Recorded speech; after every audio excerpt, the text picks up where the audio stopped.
नमस्ते साथियों, मैं देशराज स्वागत करता हूं आप सभी का आपके अपने प्लेटफॉर्म निष्ठा क्लासेज में। साथियों, व्याकरण में अपन पढ़ रहे हैं संधि, और संधि की इस श्रृंखला में अब तक अपन ने स्वर संधि तक कंप्लीट कर लिया है और आज अपन शुरू करेंगे व्यंजन संधि।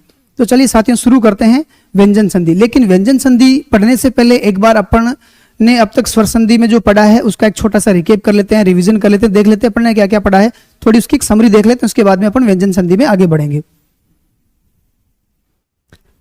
अपन ने अब तक संधि में पढ़ा है वो देखेंगे। सबसे पहला है अपनी संधि की परिभाषा। ये अपन ने संधि में पढ़ा है। तो संधि की परिभाषा क्या होती है? दो ध्वनियों के मेल से उत्पन्न होने वाले विकार को संधि कहते हैं, या दो ध्वनियों के मेल को संधि कहते हैं। ये संधि की परिभाषा थी। आगे बात है, परिभाषा के बाद में जो बात होती है वो क्या है? भेद। दूसरी बात क्या है? भेद। संधि के कितने भेद होते हैं? तो संधि के तीन भेद होते हैं। कौन कौन से तीन भेद होते हैं? एक तो है स्वर संधि, दूसरा है व्यंजन संधि, और तीसरा है विसर्ग संधि। ये संधि के तीन भेद होते हैं। यहां तक अपनी बात समझ में आई? संधि की परिभाषा और उसके भेदों की संख्या और भेदों के नाम। इसमें से अपन ने जो कंप्लीट कर लिया है वो ये हिस्सा है स्वर संधि। अब बात करते हैं सबसे पहले स्वर संधि की परिभाषा की, क्योंकि अपने को इसको पूरा का रिवीजन करना है, थोड़ा जल्दी जल्दी कर लेते हैं। तो स्वर संधि की क्या परिभाषा है? दो स्वर ध्वनियों के मेल से उत्पन्न होने वाले विकार को स्वर संधि कहते हैं। यानी कि स्वर संधि में जो संधि होती है वो दोनों तरफ स्वर होने चाहिए। समझ में आई बात? दोनों ही स्वर जो होते हैं, दोनों ही जो ध्वनियां होती है वे स्वर होती है। यानी कि प्रथम शब्द जो होता है उसकी अंतिम ध्वनि भी स्वर होती है। क्या होती है? स्वर होती है।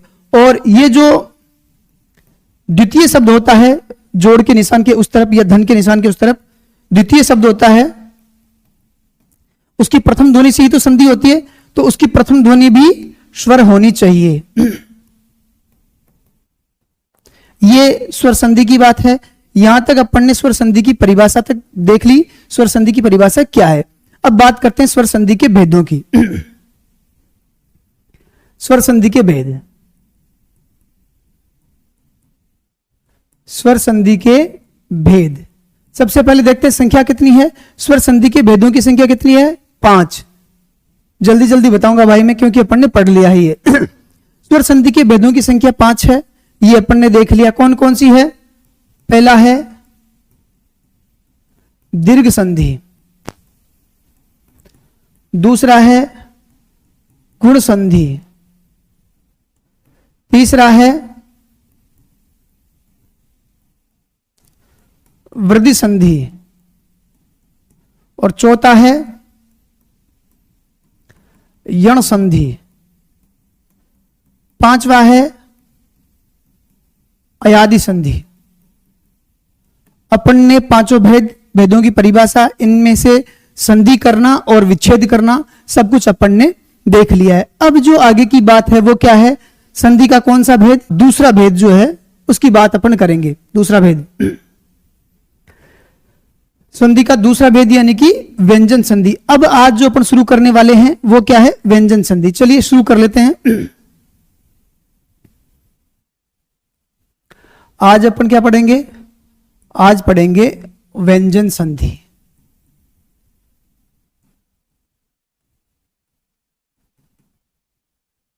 तो व्यंजन संधि की क्या परिभाषा है?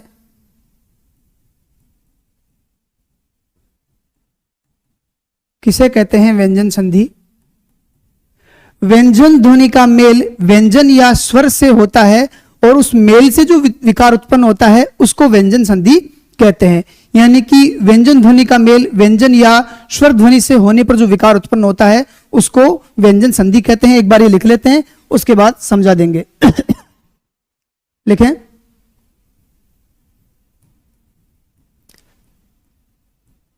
व्यंजन ध्वनि का मेल व्यंजन या स्वर से होने पर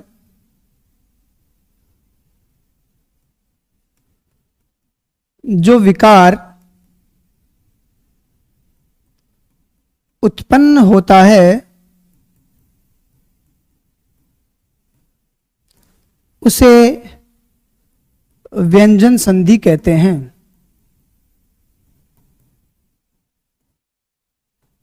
उसे व्यंजन संधि कहते हैं। एक बार इसको ढंग से समझ लेते हैं क्या है। व्यंजन संधि की परिभाषा क्या कहती है? व्यंजन ध्वनि का मेल व्यंजन या स्वर से होने पर, यानी कि ये तो हो गया शब्द प्रथम और ये हो गया शब्द द्वितीय, यानी पहला शब्द और दूसरा शब्द। तो इस पहले शब्द की जो अंतिम ध्वनि होती है वह क्या होनी चाहिए? व्यंजन होनी चाहिए। क्या होनी चाहिए? व्यंजन होनी चाहिए। इस पहले शब्द की आखिरी ध्वनि क्या होनी चाहिए? व्यंजन। और इस पहले शब्द की आखिरी ध्वनि का मेल इधर, इसकी पहली ध्वनि क्या है? पहली ध्वनि, पहली ध्वनि या तो व्यंजन हो या स्वर हो तो व्यंजन संधि हो जाएगी। क्या? पहले शब्द की अंतिम ध्वनि यदि व्यंजन है और दूसरे शब्द की पहली ध्वनि यदि व्यंजन या स्वर है और दोनों का मेल होता है तो मेल होने से जो विकार उत्पन्न होता है उसको क्या कहते हैं? उसको कहते हैं व्यंजन संधि। तो परिभाषा क्या कहती है? व्यंजन ध्वनि का मेल, यानी इस पहले शब्द की अंतिम ध्वनि जो व्यंजन है उसका मेल किससे?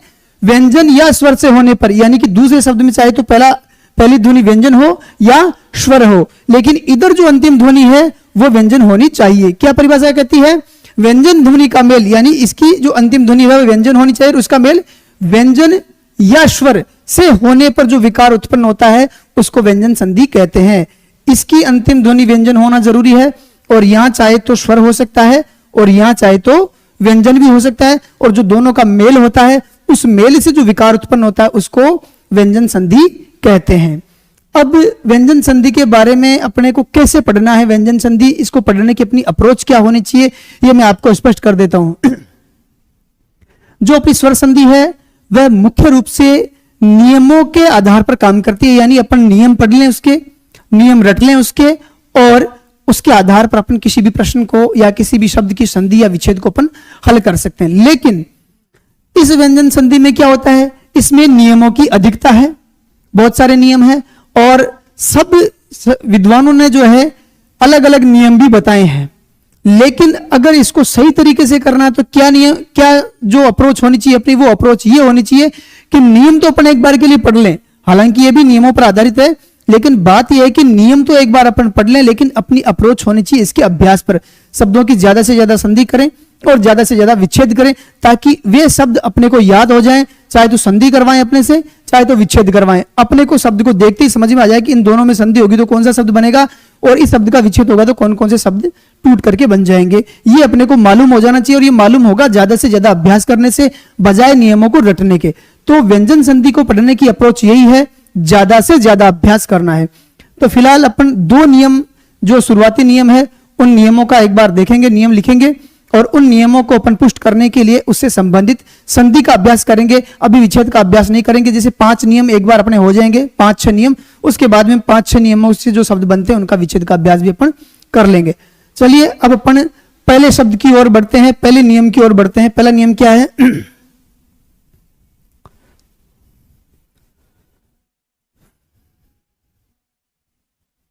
अपना पहला नियम देख लेते हैं एक बार। पहला नियम किससे संबंधित है? पहला नियम है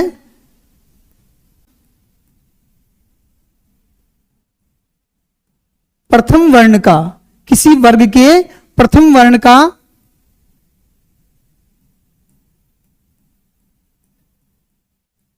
तीसरे वर्ण में बदलना। अपना जो पहला नियम है वो क्या है? व्यंजन संधि का प्रथम वर्ण का तीसरे वर्ण में बदलना। अब एक बार मैं इसको विस्तार से लिख देता हूं। भाई 5 वर्ग होते हैं। एक तो क वाली लाइन, क वर्ग, एक च वाली लाइन जिसको कहते हैं च वर्ग, एक है ट वाली लाइन जिसको कहते हैं ट वर्ग, और पै वाली लाइन जिसको कहते हैं तय वर्ग, और पै वाली लाइन जिसको कहते हैं पै वर्ग। ये 5 वर्ग होते हैं। ये पांचों वर्गों के पहले शब्द हैं जिनको अपन कहते हैं प्रथम वर्ण। क्या कहते हैं? प्रथम वर्ण। ये पांचों अपने अपने जो पंक्तियां हैं उसके प्रथम वर्ण हैं। अब इन प्रथम वर्णों का तीसरे वर्ण यानी कि क का ग बन जाना, च का ज बन जाना, ट का ड बन जाना और त का द बन जाना, प का ब बन जाना। ये कैसे बनेगा? कब बन जाएगा? एक बार ये देख लेते हैं ये कैसे बनेंगे। जब किसी वर्ग के प्रथम वर्ण कौन सा है? ये प्रथम वर्ण क, च, ट, त, प, इनको क्या बोलते हैं? कचट तप। क्या बोलते हैं? कचट तप। जब किसी वर्ग के, मैं लिख देता हूं, किसी वर्ग के प्रथम वर्ण यानी ये कचट तप। समझ में आ गई बात? मैं लिख देता हूं इसको यहां, और क, च,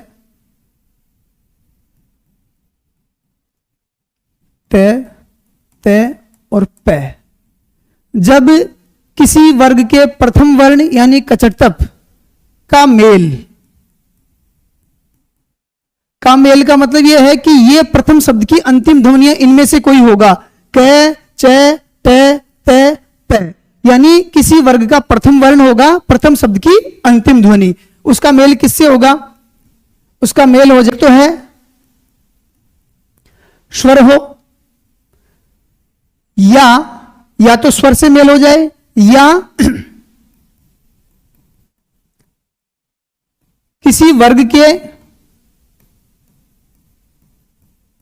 तीसरे या चौथे वर्ण से, या कि अंतस्थ व्यंजन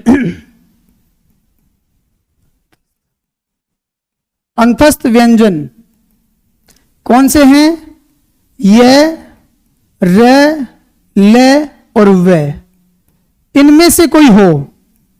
अब ध्यान देने वाली बात यह है कि किसी वर्ग के प्रथम वर्ण यानी कचट तप, ये वाला इसको कहते हैं प्रथम वर्ण।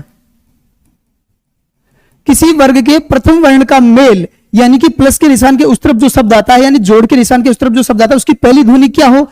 या तो कोई स्वर हो, कोई भी स्वर हो तो क का ग बन जाएगा, च का ज, ट का ड़, त का द और प का ब, यानी तीसरे वर्ण में बदल जाएगा यदि जोड़ के निशान के उस तरफ कोई स्वर है। या स्वर नहीं है तो क्या होगा? स्वर नहीं है तो इन्हीं में से किसी भी वर्ग का तीसरा या चौथा वर्ण आ जाए तो भी ये अपने तीसरे वर्ण में बदल जाएंगे। यानी उस शब्द की, दूसरे शब्द की प्रथम ध्वनि तीसरा या चौथा वर्ण हो तो भी ये तीसरे वर्ण में बदल जाएंगे। ये दूसरी बात। तीसरा या चौथा वर्ण यदि होता है किसी भी वर्ग का तो ये अपनी वर्ग के तीसरे वर्ण में बदलेंगे, ना कि सामने वाले के में, अपने वर्ग में बदल जाएंगे। और अंतस्थ व्यंजन हो, ये, र, ल, व, इनमें से कोई वर्ण उधर हो तो भी ये प्रथम वर्ण तीसरे वर्ण में बदल जाएगा। यहां तक बात समझ में आई क्या? एक बार इसका क्विक रिवीजन कर लेते हैं। अपना जो पहला जो नियम है वो क्या है? व्यंजन संधि का प्रथम नियम क्या कहता है? प्रथम वर्ण का। किसका? प्रथम वर्ण का। प्रथम वर्ण किसे कहते हैं? कचट तप। ये क, च, ट, त, प, इनको प्रथम वर्ण कहते हैं। प्रथम वर्ण का तीसरे वर्ण में बदलना। तीसरे वर्ण कौन कौन से? क वर्ग का तीसरा वर्ण ग, च वर्ग का तीसरा वर्ण ज, ट वर्ग का तीसरा वर्ण ड और त वर्ग का तीसरा वर्ण द और प वर्ग का तीसरा वर्ण ब। यह कचट तप इनमें बदलता है। कैसे बदलता है? उसके बदलने के क्या कारण है? यदि दूसरा शब्द, प्रथम शब्द की अंतिम ध्वनि तो ये होगी, दूसरे शब्द की प्रथम ध्वनि यदि स्वर है तब बदल सकता है, या दूसरे शब्द की प्रथम ध्वनि स्वर नहीं है लेकिन किसी भी वर्ग का तीसरा या चौथा वर्ण है तो भी ये बदल जाएंगे अपने वर्ग के तीसरे वर्ण में, या ये दोनों ही नहीं है और ये र, ल में से कोई वर्ण हो तो भी ये तीसरे वर्ण में बदल जाएंगे। कैसे बदल जाएंगे एक बार ये करके देख लेते हैं अपन अभ्यास। चलिए आगे बढ़ते हैं। हाँ, अब अपने प्रथम नियम को अपन अभ्यास से समझ लेते हैं। प्रथम जो नियम है अपना वो क्या कहता है? वर्ग के पहले वर्ण का तीसरे वर्ण में परिवर्तन। यही है अपना पहला नियम। ठीक है, अब देख लेते हैं दिक और अंबर। क्या है? दिक और अंबर। पहला शब्द तो है अपना दिक और दूसरा शब्द क्या है अपना अंबर। नियम क्या कहता है? प्रथम शब्द की अंतिम ध्वनि का चटतप होना चाहिए। क, च, ट, त, प, यानी किसी वर्ग का प्रथम वर्ण। तो अंतिम ध्वनि क्या है? क है, यानी कि प्रथम वर्ण है। और कब बदलेगा तीसरे वर्ण में? जब सामने कोई स्वर हो, या कि किसी भी वर्ग का तीसरा या चौथा वर्ण हो, या कि अंतस्थ ध्वनि यानी कि य, र, ल और व में से कोई हो, तो इस क का क्या हो जाएगा? इस क का ग बन जाएगा। यही बात अपना नियम कहता है। अब क्या है? सामने क्या है? स्वर है, यानी कि क का ग बनना स्वाभाविक है। तो क्या हो जाएगा? दिग। क का क्या हो जाएगा? दिग। और सामने क्या है? अंबर। सामने क्या है? अंबर। जब इन दोनों का मेल होगा तो ये ए इसमें मिल जाएगा। क्या? ये ए इसमें मिल जाएगा तो ये ग पूरा हो जाएगा और इस ए का लोप हो जाएगा क्योंकि इसमें मिल जाएगा। कैसा होगा? दिगंबर। क्या हो जाएगा? दिगंबर। समझ में आ रही है? ठीक है, दूसरा शब्द अपन करके देख लेते हैं। वाक और ईश। नियम क्या कहता है? कचटप के सामने कोई भी स्वर, तीसरा या चौथा वर्ण, या कि यरलव में से कोई है तो कचटप का अपने ही वर्ग के तीसरे वर्ण में बदल जाएगा। तो यहां क्या है? क है। सामने क्या है? स्वर है।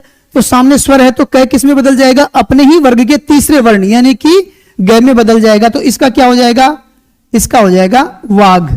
ठीक है, या यूं कह सकते हैं, अगर इसको इस प्रकार से लिखेंगे तो वाघ हो जाएगा और ईश इसमें मिल जाएगा। एक बार इसको मिला के देख लेते हैं। ये तो हो गया वाघ और सामने क्या है? ईश। दोनों को जोड़ेंगे तो क्या हो जाएगा? ये ई ग में मिल जाएगी तो क्या हो जाएगा? ग के ऊपर बड़ी की मात्रा लग जाएगी। और कैसे शब्द बनेगा? वागीश। क्या शब्द बन जाएगा? वागीश। समझ में आ रहा है? प्रथम वर्ण तीसरे वर्ण में बदल रहा है। यहां क्या है? अच आधि। तो कचटप वर्ग में से कोई है? क, च, तो च है। और सामने ये कब तीसरे वर्ण में बदल जाता है? जब सामने स्वर हो, या तो सामने स्वर हो, या कि किसी भी वर्ग का तीसरा या चौथा वर्ण हो, या य, र, ल में से कोई एक वर्ण हो। तो यहां क्या है? स्वर है। जब सामने स्वर आ गया तो प्रथम वर्ण किस में बदल जाएगा? तीसरे वर्ण में। और इसका तीसरा वर्ण क्या है? इसका तीसरा वर्ण है ज। इस प्रकार ये क्या बन जाएगा? अज। क्या बन जाएगा? अज। और सामने क्या है? आदि। जब आ इसमें मिलेगा तो अज का क्या हो जाएगा? अजा। और बचेगा क्या? दी। और क्या बन जाएगा? आजादी। क्या बन जाएगा? आजादी। आजादी नहीं होगा, ध्यान रखें। आजादी। षट दर्शन। तो नियम क्या कह रहा था अपना? जब किसी वर्ग के प्रथम वर्ण का मेल किसी भी वर्ग के तीसरे या चौथे वर्ण से होता है तब भी प्रथम वर्ण जो है अपने वर्ग के तीसरे वर्ण में बदल जाता है। यह किसी वर्ग का प्रथम वर्ण है, ते वर्ग का प्रथम वर्ण है। और यहां क्या है? यहां है द।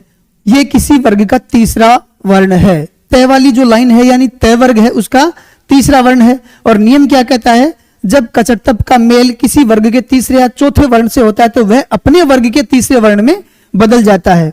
तो सामने तीसरा है तो यह भी अपने वर्ग के किस में बदल जाएगा? किस में बदल जाएगा? ये अपने वर्ग के तीसरे वर्ण यानी कि क्या हो गया?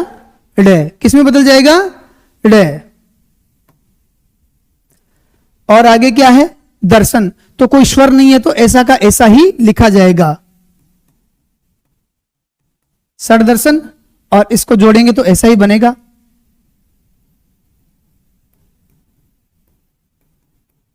षड दर्शन, क्योंकि कोई स्वर नहीं है। आगे है सट और यंत्र। नियम क्या कहता है? जब किसी भी वर्ग का प्रथम वर्ण यानी कचटप क, च, ट, तो ट इसमें है का मेल किससे? किसी स्वर से, या किसी भी वर्ग के तीसरे या चौथे वर्ण से, या अंतस्थ व्यंजन यानी कि ये, रे, ल और व में से हो। तो यहां क्या है? यहां है ये।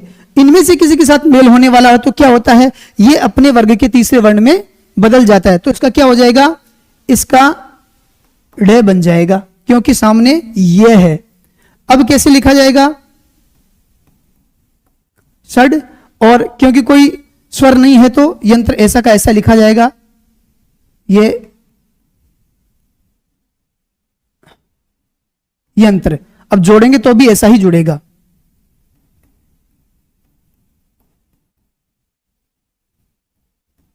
षड्यंत्र क्या होगा, षड्यंत्र, षट यंत्र का बनेगा षड्यंत्र, षट यंत्र से मिलकर के षड्यंत्र बन जाएगा। चलिए थोड़ा और शब्दों का अपन संधि करके अभ्यास कर लेते हैं।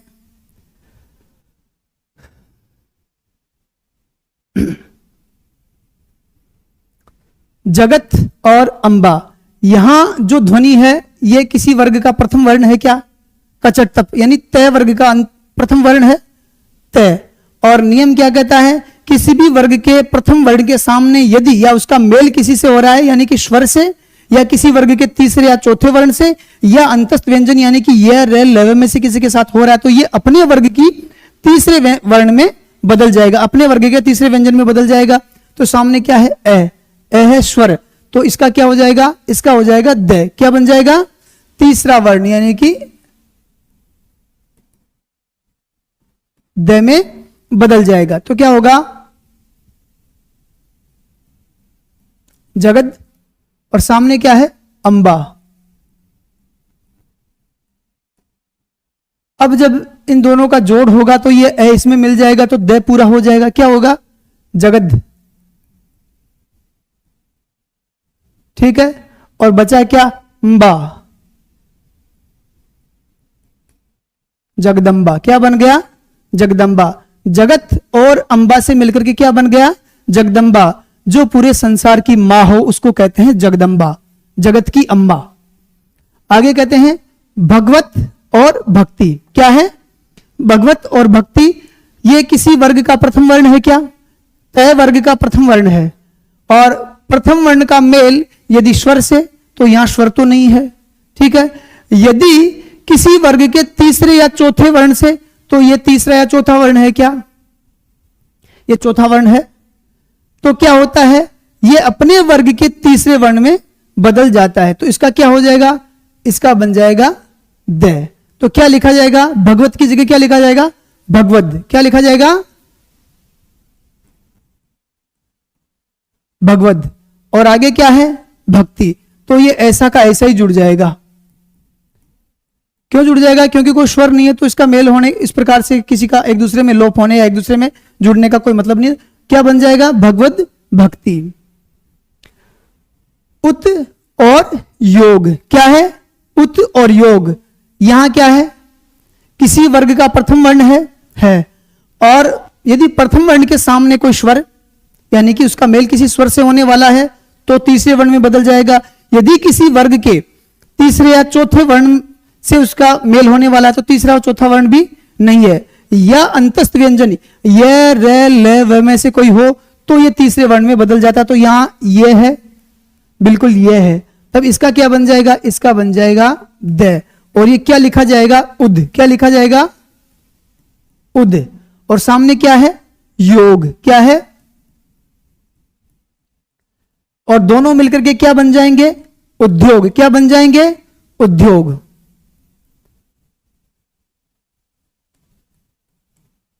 इस प्रकार से उद्योग लिख देंगे। क्योंकि ये जो द्य है, मैंने एक दिन पहले भी आपको बताया था, ये जो द्य है ये किसका मेल है, द और ये का मेल है। इस प्रकार ये द्य बनता है, ध नहीं है, द्य है, और इस प्रकार उद्योग बन जाएगा।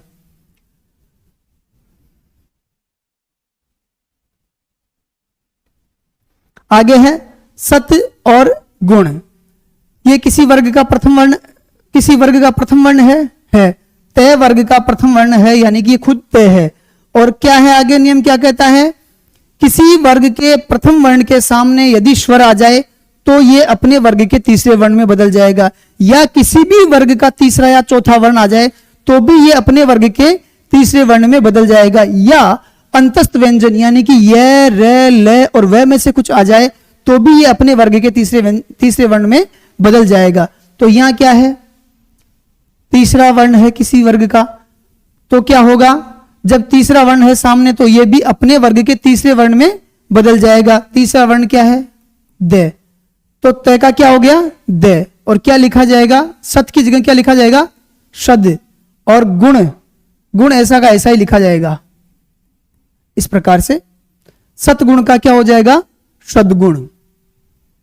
दिक् और ब्रह्म, नियम क्या कहता है, किसी भी वर्ग के प्रथम वर्ण, नियम क्या कहता है, किसी भी वर्ग के प्रथम वर्ण, तो ये प्रथम वर्ण है, के सामने स्वर आ जाए, स्वर तो नहीं है, के सामने किसी भी वर्ग का तीसरा या चौथा वर्ण आ जाए, हां ये अपने वर्ग का चौथा वर्ण है, तो क्या होगा, ये अपने वर्ग का तीसरा वर्ण बन जाएगा। बन गया, क्या अपने वर्ग का तीसरा वर्ण बन गया, तो क्या होगा, दिक् की जगह क्या लिखा जाएगा, दिग, और ये भ्रम ऐसा का ऐसा ही लिखा जाएगा। मान लो एक बार फिर से ढंग से लिख के बता देता हूं, दिक् भ्रम का क्या हो गया, दिग्भ्रम, और ऐसा ही लिखा जाएगा, दिग्भ्रम। इस प्रकार से भी अपन इसको लिख सकते हैं, ऐसा लिखो या ऐसे लिख दो, दिग्भ्रम। ठीक है, ये अपन ने अपना जो प्रथम नियम है उसका संधि करके या संधि के उसके उदाहरण अपन ने देख लिए हैं। चलिए अब देख लेते हैं दूसरा नियम और उससे संबंधित संधि के उदाहरण।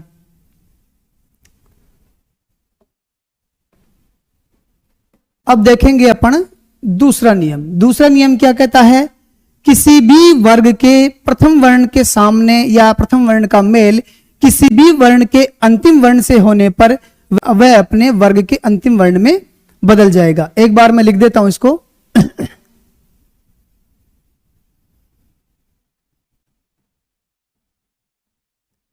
किसी वर्ग के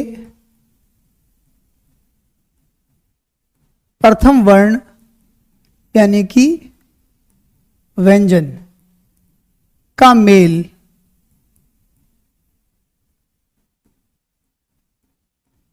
किसी अनुनासिक, अनुनासिक का मतलब क्या है,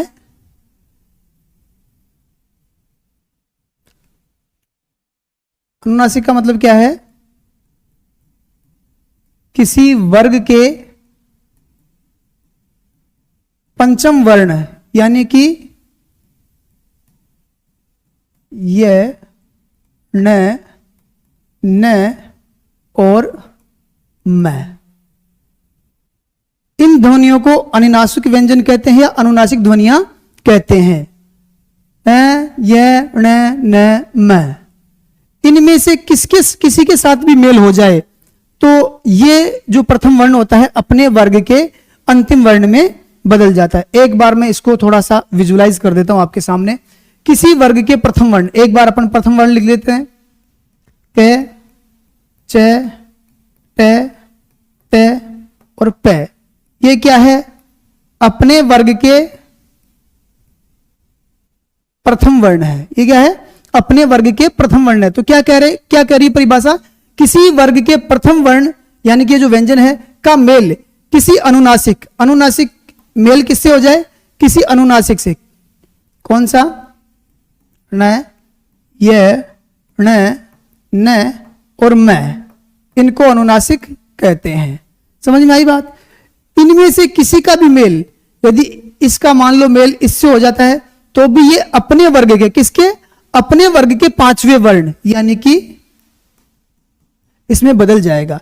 यदि इस क का मेल इनमें से किसी के भी साथ, जरूरी नहीं कि इसी के साथ, इनमें से किसी के भी साथ होता है तो यह ण में बदल जाएगा। यदि इस च का मेल भी इनमें से किसी के भी साथ हो जाता है तो ये किस में बदल जाएगा, ये किस में बदल जाएगा, यह में बदल जाएगा। यदि इस ट का मेल इनमें से किसी के भी साथ होता है तो ट किस में बदल जाएगा, ट बदल जाएगा ण में। और इस त का इनमें से किसके भी साथ मेल होता है तो त किस में बदल जाएगा, त बदल जाएगा न में। और प का मेल इनमें से किसी के भी साथ होने पर प किस में बदल जाएगा, प बदल जाएगा अपने वर्ग की अंतिम ध्वनि यानी कि म में। ये बात समझ में आई। प्रथम वर्ण का मेल किसी भी अनुनासिक यानी इन पांचों में से होने पर यह प्रथम वर्ण अपने वर्ग की अंतिम ध्वनि में बदल जाएगा। यह ध्यान रखने वाली बात है। एक बार अभ्यास करके देख लेते हैं।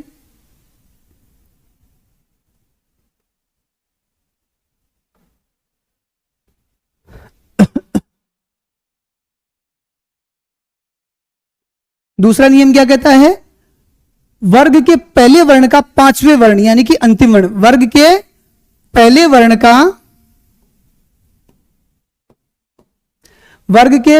वर्ण का पांचवें वर्ण यानी कि अंतिम वर्ण में बदलना। और उसकी क्या नियम है, क्या शर्त है? वर्ग का जो पहला वर्ण है उसका मेल किसी भी अनुनासिक ध्वनि यानी कि किसी भी वर्ग की अंतिम ध्वनि से होता है तो वह अपने वर्ग की अंतिम ध्वनि में बदल जाएगा।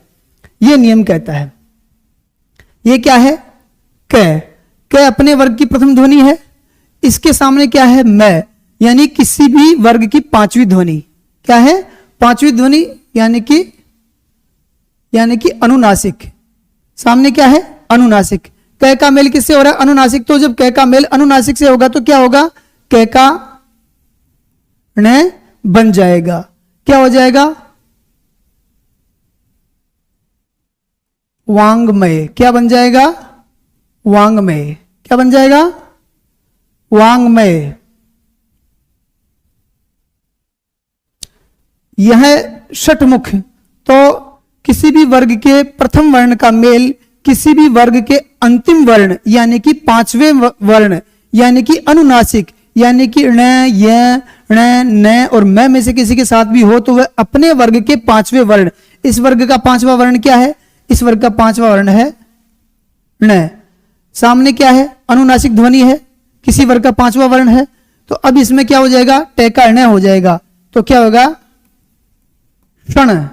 और इसको इस प्रकार नहीं लिख करके अपन कैसे लिखते हैं? इस प्रकार से लिखते हैं जब किसी के साथ जोड़ते हैं। तो एक बार के लिए मैं आपको ऐसा लिख करके बता देता हूं। दूसरा है मुख। सामने क्या है? मुख। अब इनको जोड़ेंगे तो क्या होगा? क्षणमुख। क्या बन जाएगा? क्षण मुख। इस प्रकार से लिखा जाएगा। यह किसी वर्ग का प्रथम वर्ण है यानी कि ट है और ट वर्ग का प्रथम वर्ण है ट। सामने क्या है? मैं। और बात क्या है? किसी भी वर्ग के प्रथम वर्ण के सामने जब किसी भी वर्ग का अंतिम वर्ण या अनुनासिक ध्वनि हो तो यह भी अपने वर्ग के अंतिम वर्ण में बदल जाता है। तो इसका अंतिम वर्ण क्या है? ये। और इसके सामने होने की वजह से तो क्या हुआ? क्षण। और आगे क्या लिखा है? मार्ग। क्या बन जाएगा? क्षण मार्ग।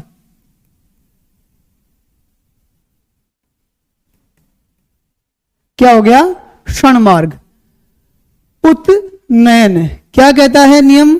किसी भी वर्ग के प्रथम वर्ण का मेल किसी भी वर्ग के अंतिम वर्ण यानी पांचवें से मेल होने पर वह भी अपने वर्ग का पांचवा वर्ण बन जाता है।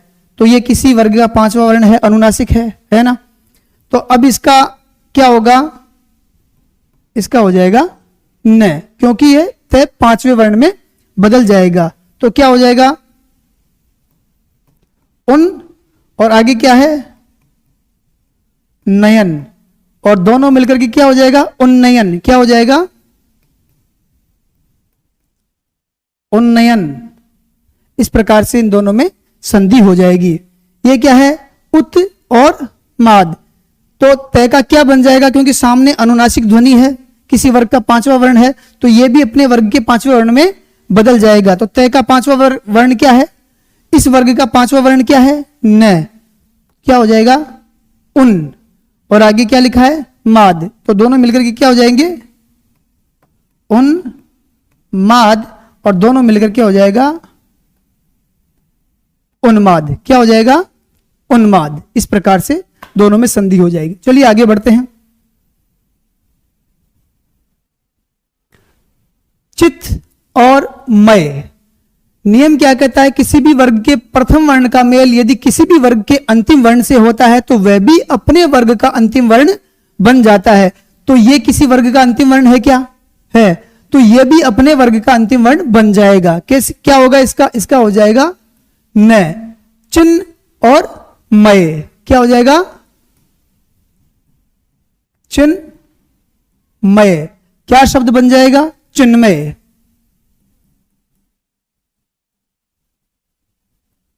शब्द बन जाएगा चिन्मय। आगे है जगत और नाथ। ये किसी वर्ग का प्रथम वर्ण है और ये किसी वर्ग का अंतिम वर्ण है। क्या है? जब किसी वर्ग के प्रथम वर्ण का मेल किसी वर्ग के अंतिम वर्ण यानी कि अनुनासिक ध्वनि से होता है तो वह भी अपने वर्ग की अंतिम वर्ण के रूप में बदल जाता है। तो इसका अंतिम वर्ण क्या है? इसका अंतिम वर्ण है न। तो क्या हो जाएगा? जगन। क्या हो जाएगा? जगन। और आगे क्या है? नाथ। और दोनों मिलकर के क्या हो जाएंगे? जगन्नाथ। क्या हो जाएंगे? जगन्नाथ। इस प्रकार से इनमें संधि हो जाएगी। ये तय किसी वर्ग का प्रथम वर्ण है और मैं किसी वर्ग का अंतिम वर्ण यानी कि अनुनासिक है तो यह भी अपने वर्ग का अंतिम वर्ण बन जाएगा। ठीक है। सत का क्या हो जाएगा? शन। और आगे क्या लिखा हुआ है? मार्ग। और दोनों मिलकर के क्या हो जाएंगे? शनमार्ग। शनमार्ग हो जाएगा दोनों को जोड़ने पर। यह क्या है? अप और मय। यह किसी वर्ग का प्रथम वर्ण है और यह किसी वर्ग का अंतिम वर्ण यानी कि अनुनासिक है। बिल्कुल है। जब किसी वर्ग के प्रथम वर्ण का मेल किसी वर्ग के अंतिम वर्ण से होता है तो वह भी अपने वर्ग का अंतिम वर्ण बन जाता है। तो इस वर्ग का अंतिम वर्ण क्या है? मैं। दोनों मिलकर के अप और मय मिलकर के क्या हो जाएगा? अम्मय। अम और मय और दोनों मिलकर के क्या हो जाएगा? अम्मय। ठीक है। ये क्या है? तत्। किसी वर्ग का प्रथम वर्ण है। बिल्कुल है। और ये किसी वर्ग का अंतिम वर्ण यानी कि अनुनासिक है। बिल्कुल है। जब किसी वर्ग के प्रथम वर्ण का मेल किसी वर्ग के अंतिम वर्ण यानी कि अनुनासिक से होता है तो यह भी अपने वर्ग का अंतिम वर्ण बन जाता है। तो इसका अंतिम वर्ण क्या है? न। बन गया इसमें। तो इसको क्या लिखेंगे अपन? तन। क्या लिखेंगे? तन। और आगे क्या है? मय। और दोनों मिलकर के क्या हो जाएंगे? तन्मय। क्या हो जाएंगे? तन्मय। इस प्रकार से इन दोनों में संधि होगी। ये जो शब्द आपको लिखवाए हैं इनकी एक बार आप खुद भी दोबारा से संधि करके देखें। इन्हीं शब्दों का आप विच्छेद करके भी देखें। जितना ज्यादा आप अभ्यास करेंगे व्यंजन संधि में उतनी ज्यादा आपको सफलता मिलेगी, क्योंकि व्यंजन संधि में तो अभ्यास ही सफलता का सूत्र है। इसलिए आप इसका ज्यादा से ज्यादा अभ्यास करें। किसी शब्द में कोई दिक्कत हो तो आप कमेंट करके आप जरूर बताएं। और इनमें से यदि आपको कुछ और पूछना है तो भी आप कमेंट कर सकते हैं। पढ़ते रहिए। धन्यवाद।